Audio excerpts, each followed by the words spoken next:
Bago tayo magsimula mga kabayan, inform ko lang kayo na meron pa tayong last 3 pieces.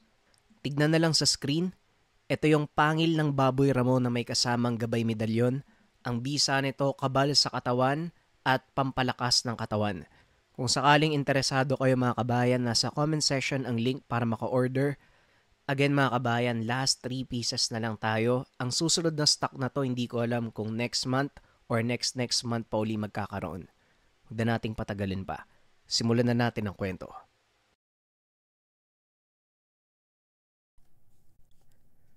Ang kwentong ito ay hango sa totoong buhay.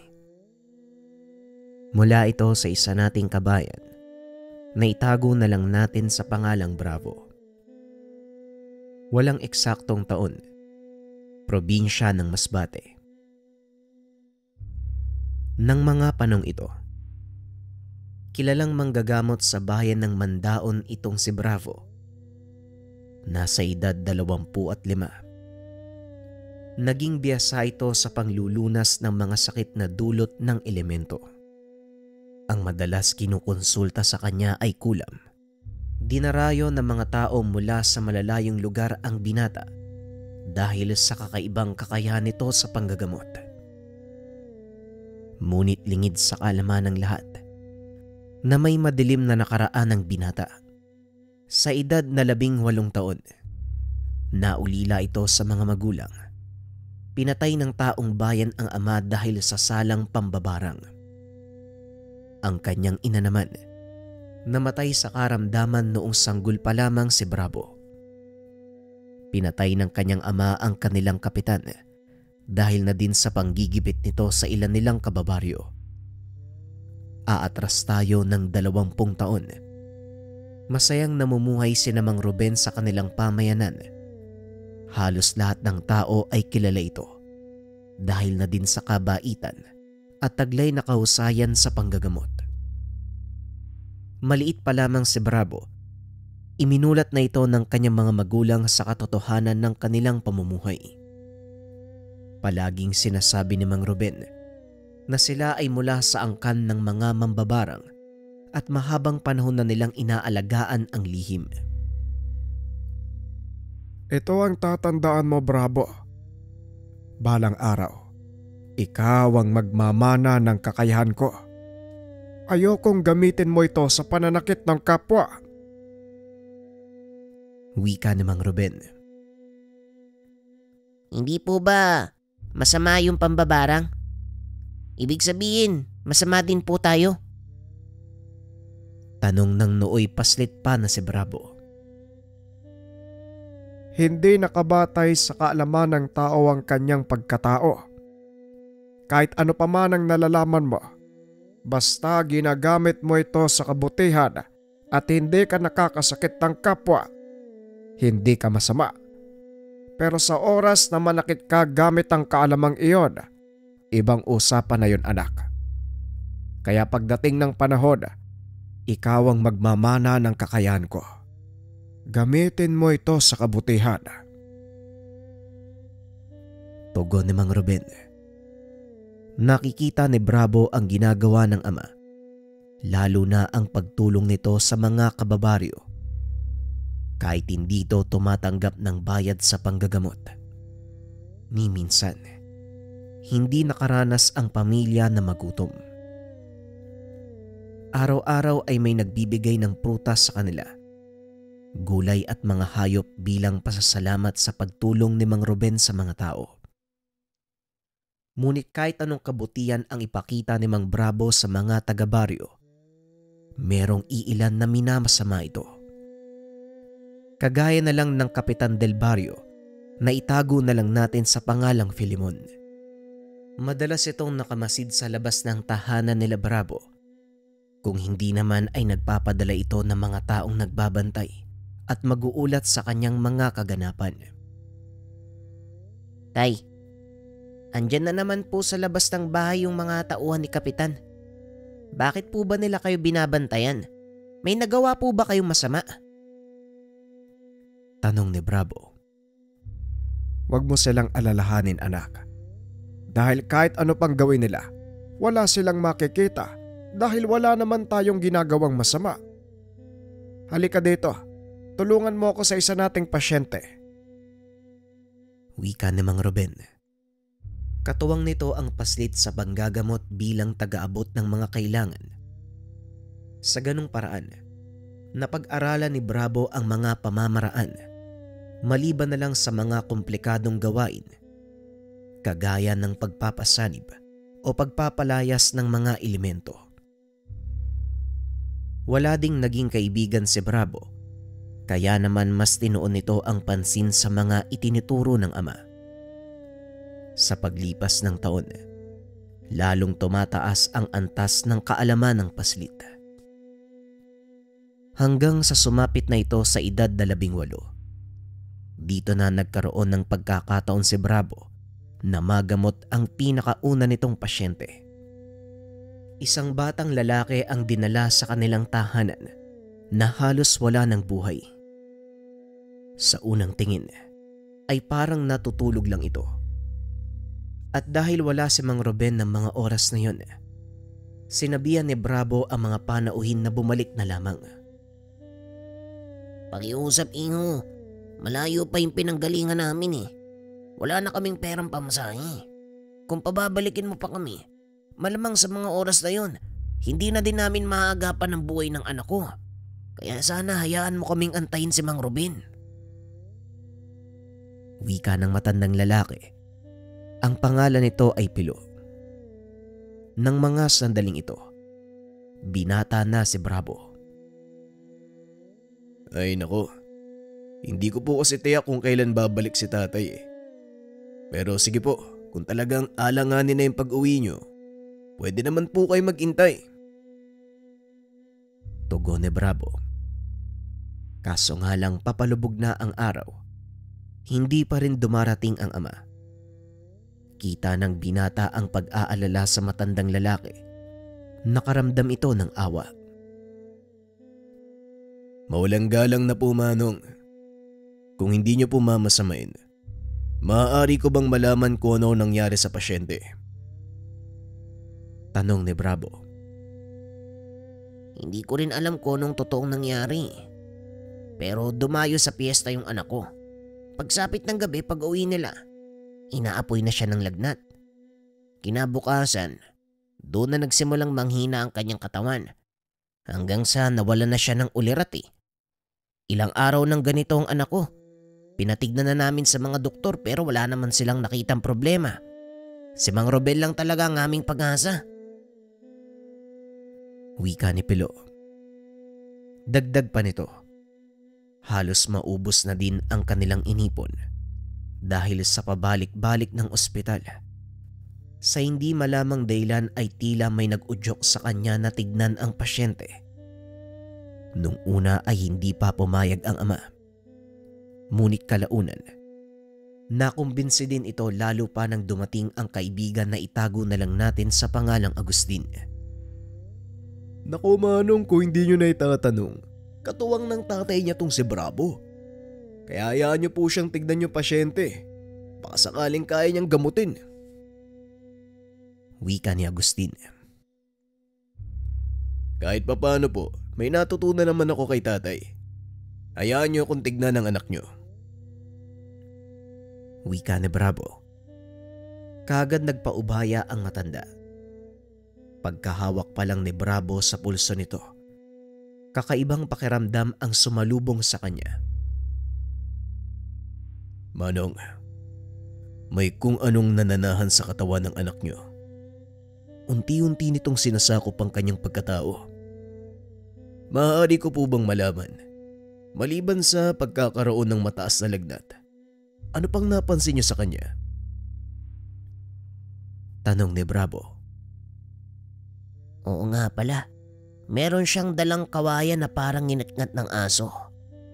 Pinatong niya yun sa lamesa tapos pagkadambot ko, itatapon ko sana eh. Bigla siyang nagalit sa akin. Pagpapaliwanag ni Pilo. Mukhang alam ko na kung anong nangyari sa anak niyo, Manong. Pero hindi pa ako sigurado ah. Kailangan ko pa ng kaunting pagsusuri. Agustin, maaari mo ba akong ikuha ng dahon ng agaw at saka baging na makabuhay? Wika ng binata. Dali-dali namang lumakad si Agustin. At dahil nasa bukana lang naman ang mga nasabing sangkap, mabilis itong nakabalik. Inabot ng binata ang mga sangkap kay Bravo. Kinusot nito sa kanyang palad ang dahon ng adgaw. Itinapat sa ilong ng walang malay na pasyente. Ilang sandali pa ang nakalipas ay bigla itong dumilat at napatitig kay Bravo. Hinawakan ng binata ang baging ng makabuhay. Idinikit sa palad ng pasyente. Sumigaw ito at nakiusap na alisin dahil nalalasahan niya ang pait ng makabuhay. Dito na nakumpirma ni Bravo ang hinala. Sabihin niyo po sa akin, anong nangyari sa anak ko? Tanong ni Pilo. Ikinalulungkot ko pong sabihin, Manong, pero biktima ng yanggaw ang anak niyo. Tugon ni Bravo. Sa mga hindi nakakalam, ang pangyayanggaw ay isang paraan ng mga aswang upang makapagparami. Ito ay sa pamamagitan ng pagpapatulo ng kanilang laway sa tenga ng biktima. O hindi kaya naman paghalo nito sa pagkaing inihain. Maraming paraan para malaman kung ang isang tao ay nayanggaw. Una ay sa pamamagitan ng kilos. Madalas balisa ang taong nayanggaw sa unang 3 araw. Natatakot ito sa tubig at kadalasang makikitang may kung anong hinangat-ngat. Paminsan ay kahoy o hindi kaya naman kaperasong kawayan. Ikalawa, sa pamamagitan ng mga kagamitan. Ang pamamaraang ito ay nagagawa lang ng isang taong may kaalaman sa pananambal. Gumagamit sila ng ilang gamit, kagaya ng mga halamang gamot o hindi kaya naman mga langis. Ikatlo at ang pinakamalala. Sa pagkakataong ito, nakikita ng iba ang kinikilos ng taong nayanggaw. Hindi na kailangan ng espesyal na kakayahan para malaman ito. Dahil sa ganitong pagkakataon, unti-unti nang lumalabas ang pagiging aswang sa taong nayanggaw. At sa oras na makatikim ito ng dugo ng tao, matutulog ang nayanggaw ng ilang araw bilang paghahanda sa tuluyan nitong paglabas na isang ganap na aswang. Kadalasang tumatagal ng 5 hanggang 7 araw ang ganitong proseso. Kadalasan wala ng paraan para maalis ang sumpa sa katawan ng nayanggaw kung hindi patayin na lamang ito. Balik tayo sa kwento. Hindi sinabi ni Bravo ang totoong kalagayan ng pasyente dahil ayaw nitong mataranta ang kaanak. Ngunit wala ng pagpipilian at kailangan nitong malaman ng ama. Paano ngayon yan, Bravo? Mukhang nasa huling bahagi na ng yanggawang binatang yan. May magagawa ka pa ba? Tanong ni Agustin. Yan nga din ang iniisip ko, Agustin. Hindi ko alam kung paano sasabihin sa ama ng pasyente yung katotohanan sa kaso ng anak niya. Dahil alam kong hindi siya maniniwala at maaari ding masira ang reputasyon ng tatay ko kung sakali. Tugon ni Bravo. Anong balak mong gawin? Hindi mo kayang gamutin yan. Kung sakaling may masamang mangyari sa pasyente, maaari ka ring mapahamak, Bravo. Muling wika ng kaibigan. Napaisip ang binata sa mga sinabi nito. Ngunit alam din ni Bravo, wala na siyang ibang maaasahan. Sa puntong ito kung saan maaaring maraming mapahamak sa isang maling desisyon. Kaso nga lang, pinili pa rin ng binatang gamutin ng pasyente.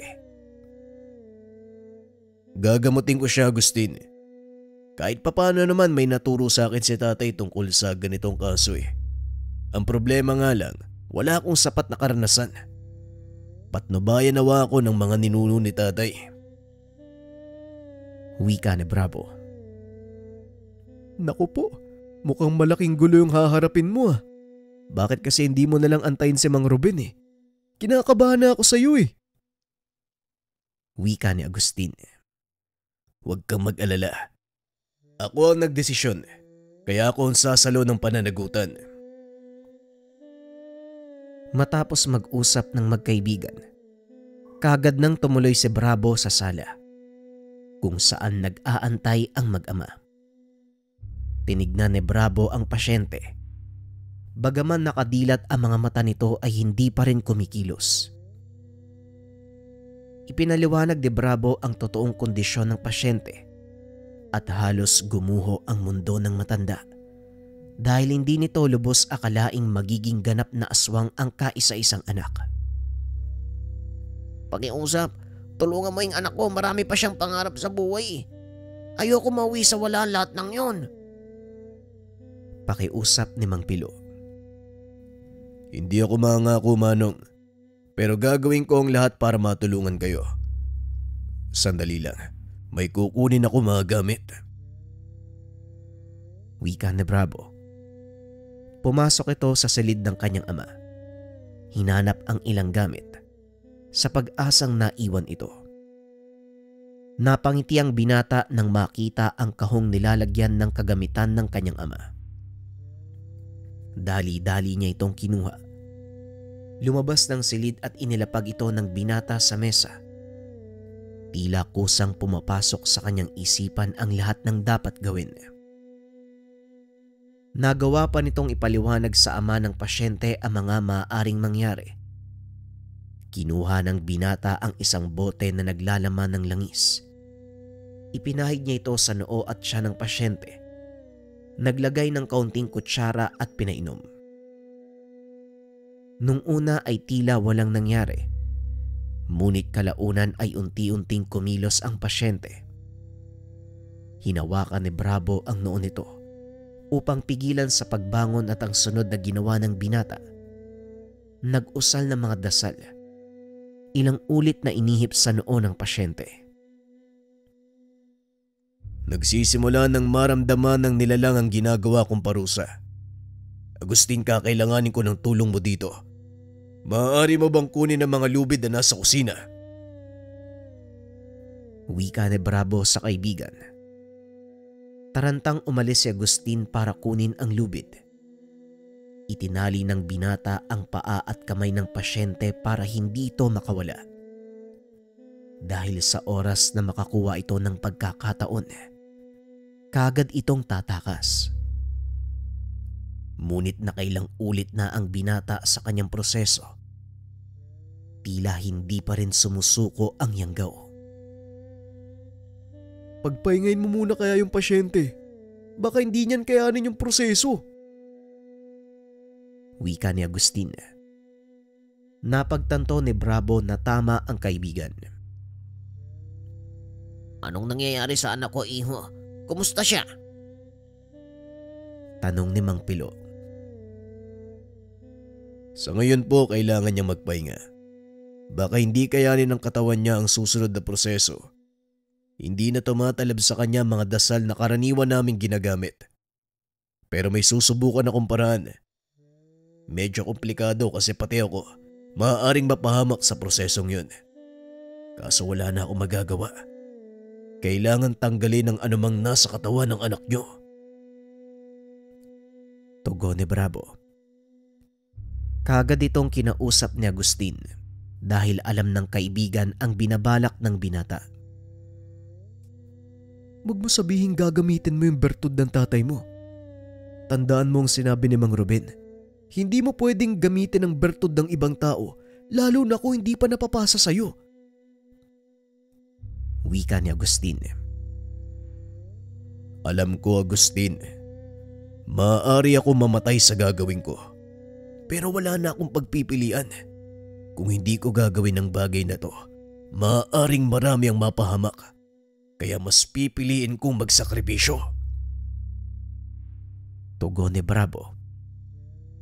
Tumutol man si Agustin ngunit wala pa ring nagawa dahil buo na ang isipan ng kaibigan. Ilang sandali pa ang nakalipas. Ipinagpatuloy ni Bravo ang panggagamot. Sa pagkakataong iyon ay walang pagdadalawang isip na ginamit ng binata ang kaalaman ng kanyang ama sa barang. Naglabas ng garapon si Bravo. Nanlaki ang mga mata ng ama ng pasyente. dahil napakalaking salagubang ang lumabas mula doon. Pinagapang ito ng binata sa katawan ng pasyente. Kitang-kita kung paanong naglupasay sa higaan ang binata habang paulit-ulit na sumisigaw. Gumapang ang salagubang mula sa kamay hanggang sa marating nito ang dibdib ng binata. Dumiretso papunta sa sikmura. Napatayo sa kinauupuan ng ama nang makita niyang unti-unting pumapasok ang insekto sa balat ng anak. Patuloy itong naglulupasay hanggang sa bigla na lang huminto sa paggalaw. Tinitigan ng matanda si Bravo na noon ay nakaupo sa tabi ng kanyang anak. Patuloy sa pagdarasal. Gamunggo ang pawis at nanginginig ang katawan. Iha, ayos lang ba ang kaibigan mo? Anong nangyari? Bakit may pumasok na insekto sa katawan ng anak ko? Tanong ni Pilo kay Agustin. Ayos lang po siya, Mang Bravo. Magtiwala po kayo sa kanya. Alam po ng kaibigan ko ang ginagawa niya. Tugon ni Agustin. Muling naupo ang binata. Akmang hahawakan na sana nito ang anak nang biglang hawakan ni Agustin ang kamay. Pakiusap, Manong. Huwag niyo pong hawakan ng pasyente. Maaaring lumipat sa inyo ang sumpa. Hanggat maaari, dumistansya po kayo. Wika ni Agustin. Kaagad namang lumayo ang matanda at ilang minuto pa ang lumipas. Napansin ni Agustin na tila naduduwal ang pasyente.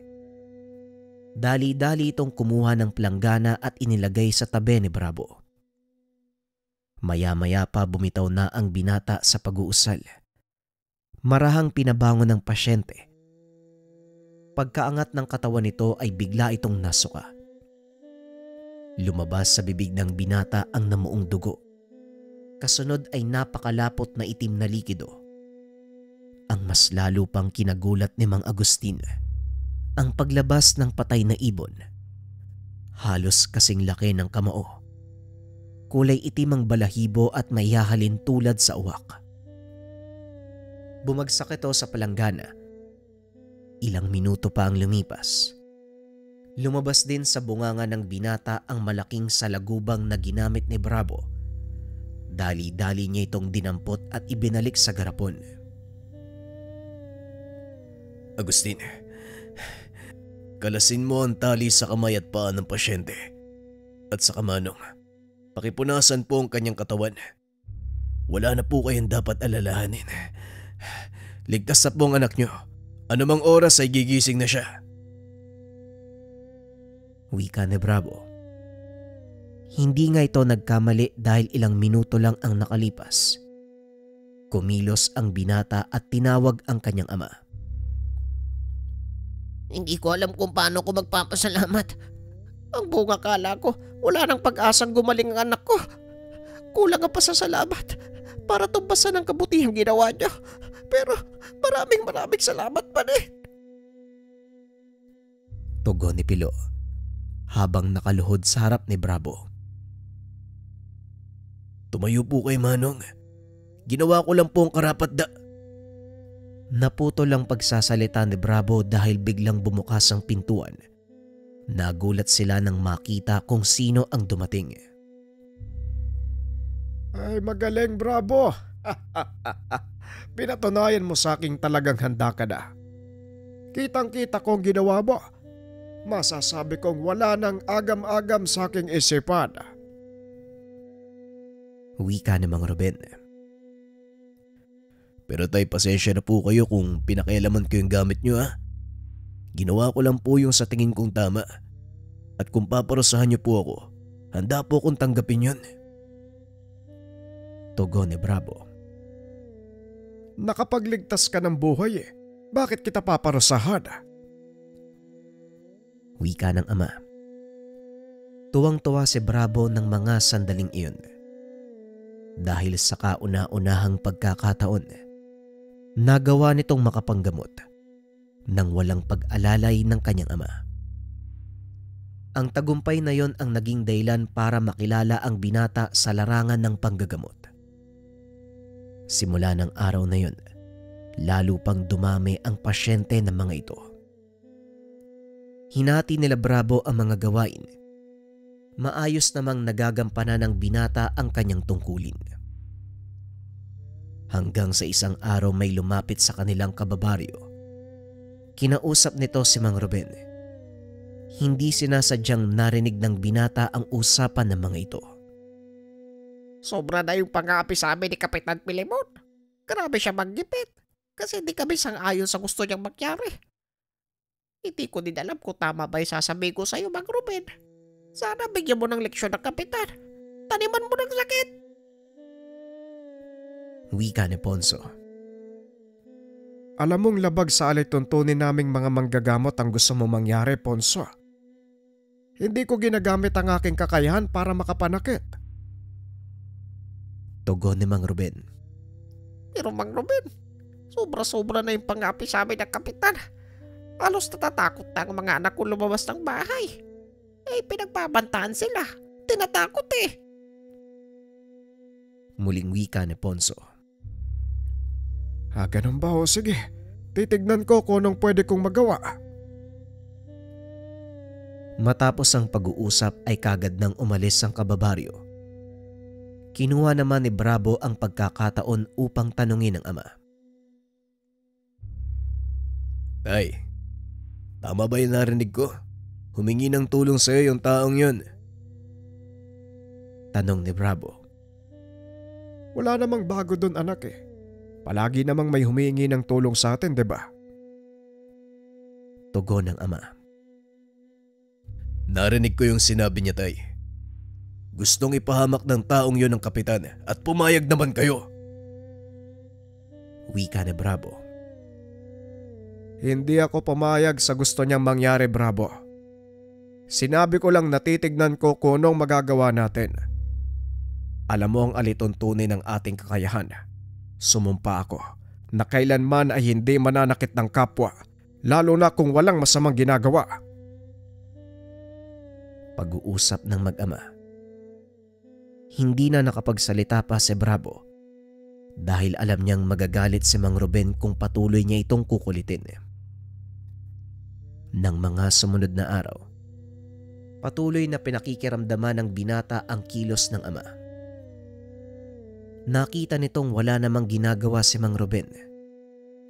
Hanggang isang araw, dumating sa kanilang tahanan ang kapitan. Nasa kalagitnaan sila ng panggagamot.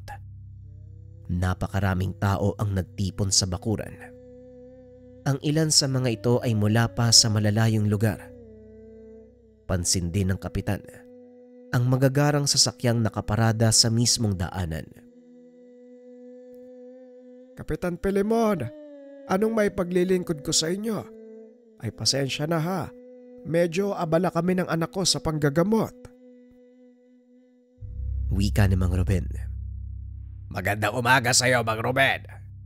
Mukhang lumalakas ang negosyo natin ngayon ah. Napakaraming tao ang nagpapagamot sa'yo. Siguro naman, alam mo na kung anong sadya ko dito. Wika ni Kapitan Filemon. Napahinto sa panggagamot si Bravo. Lumapit sa ama. Oo nga, Kapitan eh. Pero alam nyo naman na hindi ako tumatanggap ng bayad sa ginagawa ko. Kung naparito kayo para sa arkabala, huwag kayong mag-alala. Magbabayad ako ng nararapat na halaga. Pupunta na lang ako sa inyong tanggapan. Gayon po kung inyong mamarapatin, kailangan ko nang ipagpatuloy ang panggagamot. Marami pa pong nag-aantay. Tugon ni Mang Ruben. Yan ang gusto ko. Madaling kausap. Asahan kita, Mang Ruben ha. Sige na, bauna na kami. Pag-alis ng kapitan ay kagad kinausap ni Bravo ang ama. Napakagahaman talaga ng taong yan. Kaya maraming nayayamot sa kanya eh. Hindi ko masisisi si Mang Ponso na hilingin sa inyo na taniman ng sakit ng taong yan. Wika ni Bravo. Huwag mo siyang alalahanin. Alam ko ang gagawin ko sa taong yan. Sa ngayon, hayaan mo muna siya, anak. Hanggang salita pa lang naman eh. Sa oras na may galawin si Kapitan ni isa sa ating mga taga-baryo, doon ako kikilos. Tugon ni Mang Ruben. Muling ipinagpatuloy ng dalawa ang panggagamot. Kinagabihan, sa sobrang pagod ay mabilis na nakatulog ang matanda. Si Ruben at Agustin ang naiwan upang ayusin ang mga upuang ginamit ng mga pasyente.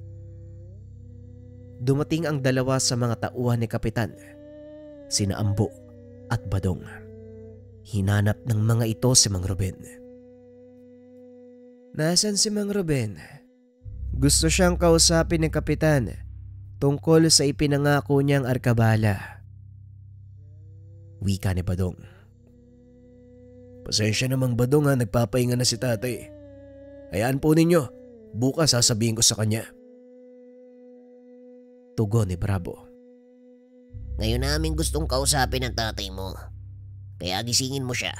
Kung ayaw mong kayo ng kaibigan mong patulugin namin ng tuluyan. Wika ni Ambo. Sabay hawak sa baril na nakasugbit sa tagiliran. Wala naman pong ganyanan, Manong. Tatakutin mo kami sa sarili naming bakuran. Baka nakakalimutan mong... Hindi na naituloy ni Bravo ang sasabihin dahil inawat ito ng ama. Badong! Ambo! Anong kaguluhan yan? Bakit kayo nandito? Tanong ni Mang Ruben. Nangako ka kay Kapitan, di ba? Pero hindi ka nagpunta sa opisina. Naparito kami upang kolektahin ang pinangako mong arkabala. Tugon ni Ambo. Napangiti naman si Mang Ruben at lumabas ng tahanan. Ramdam ni Bravo ang kakaibang aura ng ama. Alam niya ng mga sandaling iyon na galit na ito. Ganun ba? Pasensya na kayo ha. Sobrang napagod ako sa buong araw ng panggagamot. Hayaan nyo, bukas sa bukas pupunta ako sa kabisera upang iabot ng personal ang arkabala ko. Tugon ni Mang Ruben. Biglang bumunot ng baril si Ambo. Itinutok sa ulo ng matanda. Ngayon niya pinapakuha yung pera. Kaya huwag mo sayangin yung oras namin, tanda. Kung ayaw mong kumalat ang utak mo dito sa bakuran. Wika ni Ambo. Akmang lalapit sana si Bravo. Sumenya si Mang Ruben na wag siyang makikialam. Tinatakot mo ba ako, Ambo? Alam mo ba kung saan ka nakatungtong? Tanong ni Mang Ruben. Hindi ako nananakot, tanda.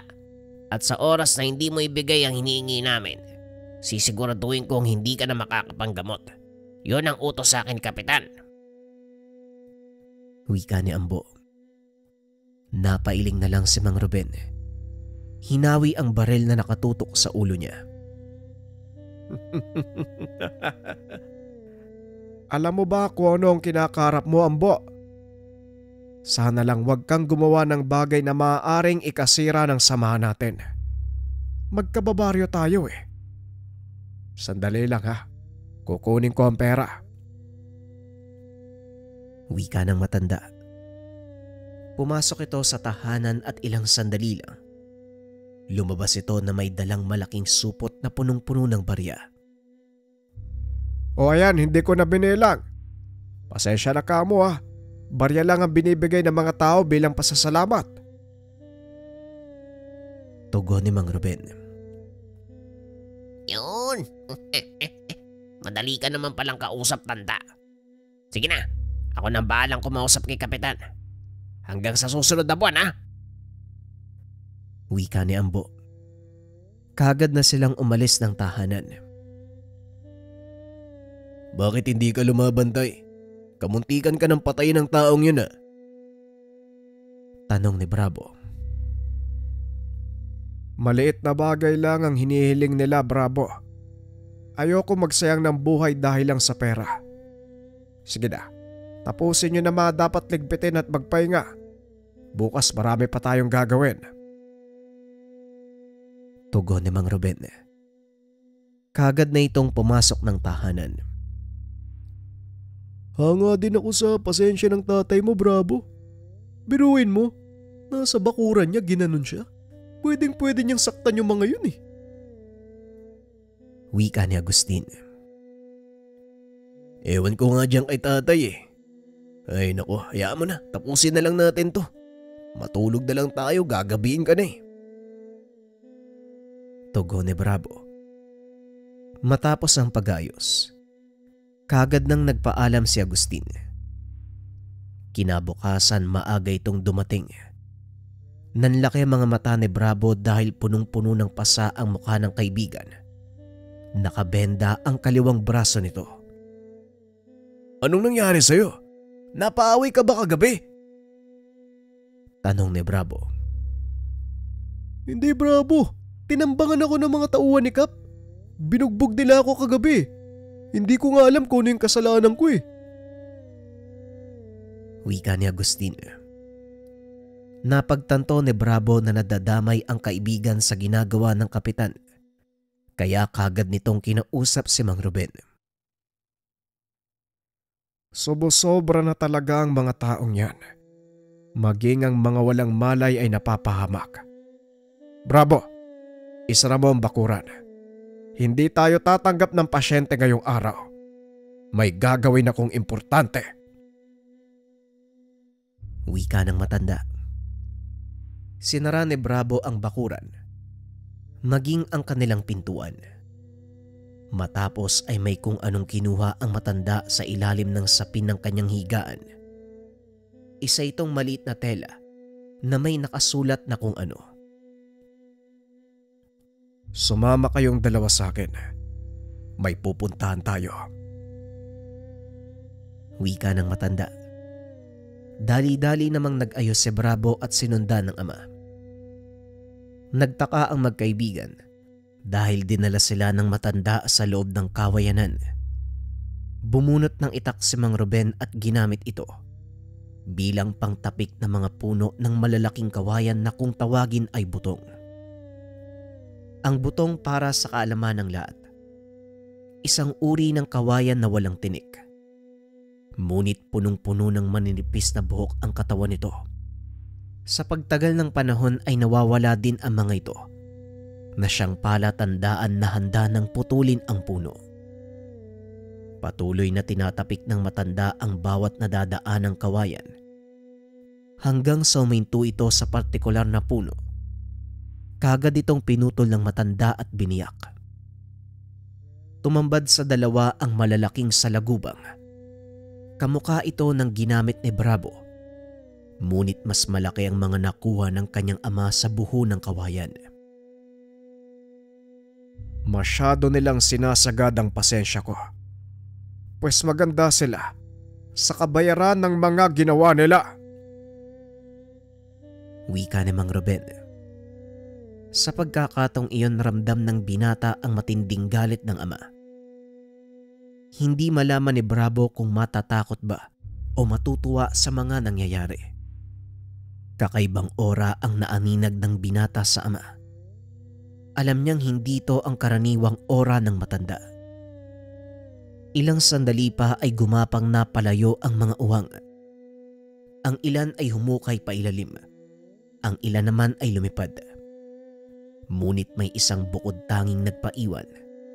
Nakapatong ito sa balikat ng matanda habang nililinis ang mahabang sungay. Tay, bakit po naiwan ng isang yan? At saka iba yung itsura niya. Ang isang ito ay espesyal. Siya ang nagsisilbing pinuno ng mga alaga kong lakang. Puro babae ang iba sa kanila at siya ang nag-iisang lalaki.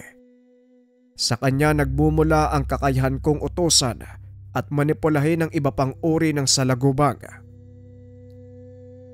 Pagpapaliwanag ng matanda. Namangha ang binata dahil nakikita nito ang ginagawa ni Mang Ruben. Binubulungan niya ang lalaking lakang at sa pamamagitan ng pagpilantik ng mga sungay nito, kumikilos ang iba pang salagubang.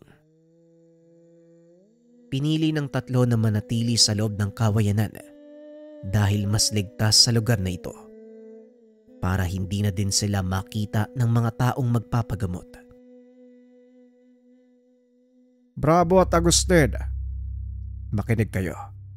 Dahil maaaring may mangyaring malaking kaguluhan. Lalong-lalo ka na, Bravo. Piliin mong maging mahinahon. Huwag na huwag kang gagawa ng isang bagay na maaaring ikapahamak mo o ng mga taong nasa paligid mo. Lalong-lalo na pagdating sa paggamit ng iyong mga kaalaman. Mapaminsala ang kapangyarihan ng barang at hindi mo ito kayang pangibabawan. Lalamunin ka ng kasamaan. Pagpapaliwanag ni Mang Ruben. Pero bakit niyo po ginawa yan, Tay? Bakit mo ginamit ang kaalaman mo? Gayong alam mo na marami ang mapapahamak. Wika ni Bravo. Nararapat lang sa kanila ang mangyayari. Subo-sobra na sila eh. Lalo na ang Kapitang Pilemon na yan. Matagal na akong nagtitimpi sa kanya. Puno na ang salop ko, Bravo. Matatapon lang kung dadagdagan niya pa. Pagpapaliwanag ni Mang Ruben. Sa kaloob-looban ni Bravo, natutuwa ito dahil sa wakas. Kumilos na din ang ama para bigyang hustisya ang pang-aapi ng mga nakakataas. Ngunit may maliit na bahagi sa binata. Nakakaramdam ng takot at alinlangan. Naramdaman naman ito ni Mang Ruben. Alisin mo ang takot at alinlangan sa puso mo, Bravo. Dahil sa oras na hayaan mong mangibabaw ang pakiramdam na yan, ikaw ang kakainin ng mga alaga mong lakang. Ikaw ang magmamana ng kakayahan ko. Ang ibig sabihin nun, maging ang pangalaga sa mga nilalang na ito. Nanlaki ang mga mata ni Bravo sa sinabi ng matanda. Alam niyang malakas ang kapangyarihan ng ama. Ngunit ang kapalit nito, palaging malalagay sa peligro ang buhay. Tay, huwag na lang kaya nating ituloy. Hayaan na lang kaya natin si Kap. Anong sinasabi mo? Hindi natin pwedeng hayaang magpatuloy ang masamang gawain ng taong yon. Kagaya ng sinabi ko sa'yo, matagal nang puno ang salop ko sa taong yan. Wala nang nagawa si Bravo ng mga sandaling iyon dahil alam niyang hindi na mapipigilan ang ama sa gagawin. Ilang sandali pa ay tumayo na ang matanda. Itinaas nito ang mga kamay at nagsimulang mag-usal. Lumipat kay Bravo ang lalaking lakang. Paglapat ng mga paa nito sa balat ng binata, nakita ni Bravo ang mga nangyayari. Isa-isang gumagapang ang mga lakang papasok sa tahanan ng mga taong sangkot sa panggugulpe kay Agustin. Una nitong nakita, si Ambo. Gumapang ang lakang papasok sa kanyang damit. Bigla na lang itong sumigaw dahil unti-unting pumapasok ang salagubang sa kanyang balat. Ilang sandali pa ay nawalan ito ng malay. Kusang lumabas ang lakang. Ngunit kagad itong namatay. Kasunod namang nakita ng binata ay si Badong. Kasalukuyan itong nakikipaglaro sa kanyang anak. Dumapo sa likod ang lakang at kagaya ng nangyari kay Ambo, pumasok sa balat nito ang salagubang. Nawala ng malay, kaagad ding lumabas ang lakang. Biglang bumalik sa wisyo si Bravo nang tapikin siya sa balikat ni Mang Ruben.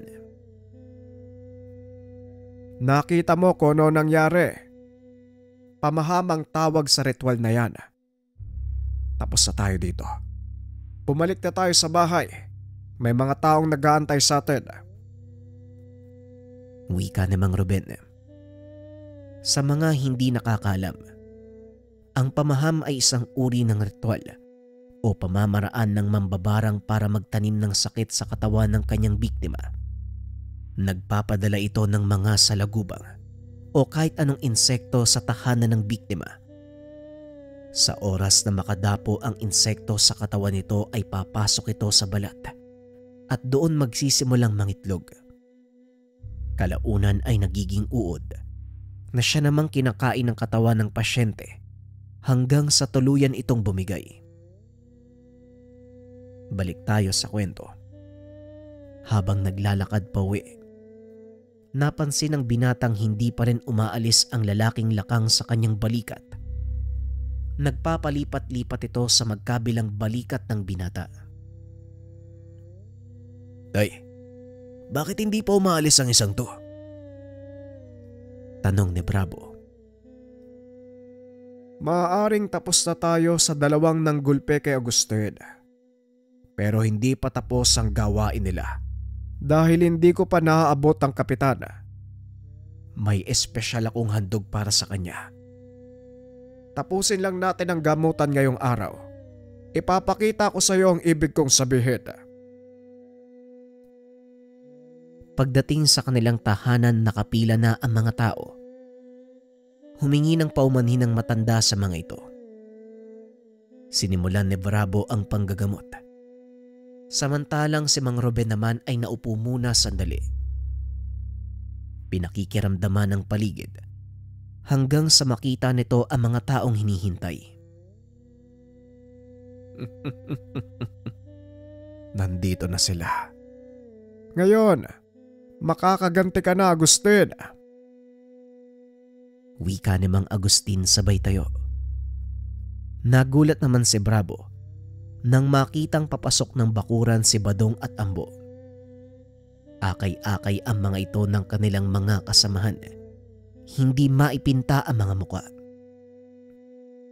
Sa bawat pagkilos ng mga ito ay napapasigaw dahil sa sobrang sakit na nararamdaman.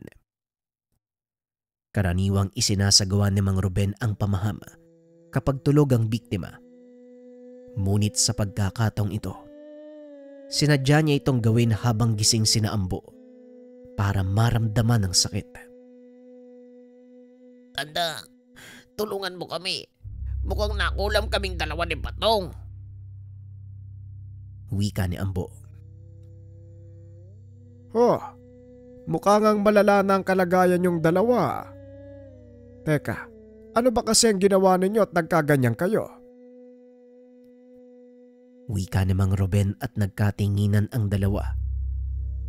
Napalingon nang biglang magsalita si Agustin. Sila po yung nanggulpi sa akin, Mang Ruben eh. Wala naman po akong ginagawa sa kanila eh. Wika ni Agustin. Ay nako, bakit nyo namang ginawa yon? Wala namang kasalanan yung bata sa inyo eh. May atraso din ba mga magulang niya sa inyo? Paano pala kung anak ko na-tsempuhan niya? Eh di bugbog sarado din. Wika ni Mang Ruben. Huwag kang gumawa ng kwento, Agustin. Hindi kami ang nanggulpi sa'yo. Pagkakaila ni Badong. Para namang hindi ko kayo nakilala. Sasabihin nyo wala kayong kinalaman sa nangyari sa akin. Alam nyo Mang Badong at Mang Ambo, dinig na dinig ko ang sinabi nyo. Ano nga yun? Bakit pa ako nakialam? Bakit pa ako nakatambay sa bahay ni Mang Ruben? Yan tuloy nadamay ako. Nararapat lang sa inyo yan eh. Ngayon magdusa kayo. Wika ni Agustin. Batay sa tono ng pananalita ni Agustin, mukhang matindi ang galit nyo ah. Ano Agustin? Gagamutin ko ba sila? O hahayaan kong patayin ng mangkukulam? Tanong ni Mang Ruben. Hayaan nyo na lang pong mamatayan, Mang Ruben. Tugon ni Agustin. O paano ba yan? Narinig nyo ang pasya ng bata kaya pasensya na. Ayokong sumama ang loob ng kaibigan ng anak ko sa akin eh. Kaya makakaalis na kayo. Muling wika ni Mang Ruben. Muli itong bumalik sa pagkakaupo. Hinayaan itong magmakaawa ang dalawa kay Agustin. Ngunit sadyang matigas ang puso ng binata. Masyado nang malaki ang ginawa niyong eksena dito. Makakaalis na kayo. Marami pa kaming gagawin. Tugon ni Mang Ruben. Nagtaka ang mga tao kung bakit hindi tinulungan ng matanda ang dalawang tanod na kagad namang pinaliwanag ni Agustin. Huwag kayong magtaka kung bakit pinalis ni Mang Ruben ang dalawang yon. Mga tauhan sila ng aming kapitan. Nung nakaraang gabi ginulpi nila ako eh. Dahil lang nakita nilang nandito ako sa bahay ni Mang Ruben. Sana maunawaan niyo ang ginawa ng matanda. Wika ni Agustin. Nagbulungan ang mga tao. Ramdam nilang positibo ang reaksyon na nagmumula sa mga ito. Ilang sandali pa ay tuluyan ng humupa ang mga tao hanggang sa 3 na lamang ang natira. Natutulog si Mang Ruben sa kanilang beranda habang nag-uusap si Agustin at Bravo. Bigla silang nakarinig ng ilang putok ng baril sa bakuran. Dali-daling lumabas ang dalawang binata. Nakitang duguan si Mang Ruben. Nang tignan ni Bravo kung sino ang may gawa, naroon si Kapitan Filemon. Nararapat lang sa kanya ang parusang kamatayan. Binarang niya ang 2 sa mga tauhan ko. Wika ng kapitan. Hinawakan ni Bravo ang kamay ng ama. Laking pasasalamat nito. Nagawa pang magsalita ni Mang Ruben.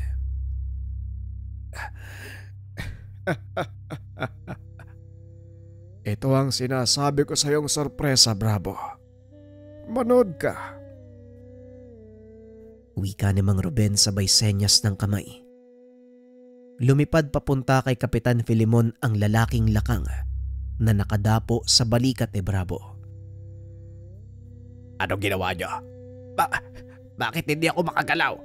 Hoy bata, anong ginagawa mo? Tanong ng kapitan habang tila nagpupumiglas sa hindi makitang tali. Pinagbasda naman ni Bravo ang ama. Napansin ito. Unti-unti nang nawawala ang ulirat ng matanda. Alam ni Bravo na hindi na nito kakayanin pang mabuhay. Sige na tay, magpahinga ka na. Kaya ko na to. Sa wakas, magkikita na kayo ni nanay. Wika ni Bravo at napangiti ang matanda. Hinawakan ng binata sa muka hanggang sa tuluyan itong nalagutan ng hininga. Ibinaling ni Bravo ang tingin sa kapitan. Akmang lalakad na ito papalapit nang biglang maglabasan ang ilan pa sa mga tauhan ng kapitan. Ngunit wala ding nagawa ang mga ito nang bigla na lang silang mamilipit sa sakit. Kitang-kita ni Agustin ang paggapang ng mga insekto sa balat ng mga ito at kung paanong unti-unting kinain ng mga ito ang kanilang katawan. Hindi maipaliwanag ni Agustin ang nararamdaman ng mga oras na yun. Nakikita nito ang kakaibang galit ni Bravo. Sa tagal ng pinagsamahan nilang dalawa, yun ang unang beses na nakita ni Agustin ang kadiliman sa pagkatao ng kaibigan. Nilapitan nito ang kapitan at walang awang sinakal. Binalaan ka ng aking ama, pero hindi ka nakinig. Ngayon, nakuha mo pa siyang patayin. Ang lakas ng loob mo. Wika ni Bravo habang pilit na kumakawala si Kapitan Filemon sa pagkakasakal. Ginawa ko lang ang nararapat. Hindi kayo dapat mabuhay sa mundong ito. Walang puwang sa lipunan ng mga kagaya niyong gumagamit ng maikang itim para maminsala na mga tao. Tugon ni Kapitan Filemon habang hinahabol ang hininga. Diyan ka nagkakamali, Kapitan. Dahil hindi sa lamang kang itim ang tawag sa kakayahan namin, kung hindi barang. Wika ng binata. Dumapo ang lalaking lakang sa balikat ni Bravo. Isa-isang naglabasan mula sa lupa ang iba pang lakang. Gumapang ang mga ito paakyat sa katawan ng kapitan nagsipagpasukan sa balat nito. Binitawan nito ni Bravo, humakbang patras. Hindi nito lubos maisip ang maaaring mangyari kung sabay-sabay na mangingitlog ang 10 babaeng lakang sa loob ng katawan ng isang tao. Hindi magkamayaw sa pagsigaw ang kapitan dahil na din sa sobrang sakit na nararamdaman. Nagpagulong-gulong ito sa lupa habang sinasapo ang lahat ng parte ng katawan. Habang nangyayari ito, isa-isang lumabas sa bunganga ng kanyang biktima ang mga lakang. Kasunod nito ay ang mga uod na unti-unting kinakain ang laman ni Kapitan Filemon. Nakatulala si Agustin ng mga sandaling iyon habang pinagmamasdan ang mga bangkay na nagkalat sa lugar. Hindi ito makapaniwala. Nagawa ni Bravo at Mang Ruben ang brutal na pagpatay. Ngunit hindi niya rin masisisi ang mga ito dahil sa pangaaping ginawa ng kapitan at iba pang kababaryo. Ilang minuto pa ang nakalipas. Nagdatingan ang ilang kababaryo. Imbis na usigin si Bravo, nagiyawan ang mga ito dahil sa wakas nawala na sa kanilang baryo ang sukab na kapitan. Dumating din ang mga otoridad para mag-imbestigasyon. Ngunit pinagtakpan ng mga tao ang ginawa ni Bravo. Pinalabas nilang kagagawan ng rebelde ang nangyari. Suportado naman ito ng tagpo dahil nakita ng otoridad si Mang Ruben na ang kinamatay ay tama ng bala. Nabura sa isipan ng mga tao ang totoong pangyayari dahil para sa kanila, tama lang na mawala ang kagaya ni Kapitan Filemon. Simula ng araw na yun, nawala ang takot sa mga taga-baryo. Namuhay ng matiwasay ang mga ito. Ipinagpatuloy ni Bravo ang gawain ng ama. Sa pagkakataong iyon ay katuwang niya si Agustin. Sa paglipas ng mga taon, kinilala si Bravo bilang pinakabatang manggagamot. Narespeto ng mga tao dahil na rin sa reputasyon. Walang sino man ang nanghimasok sa baryo nila Bravo dahil kumalat ang balita na pugad ng mambabarang ang kanilang lugar. Sa halip na ikagalit ito ng mga taga roon, natuwa pa ang mga ito dahil wala nang nanggugulo pa sa tahimik nilang buhay. Gaya ni Mang Ruben, pinili ni Bravo ang tumulong ng walang hinihinging kapalit.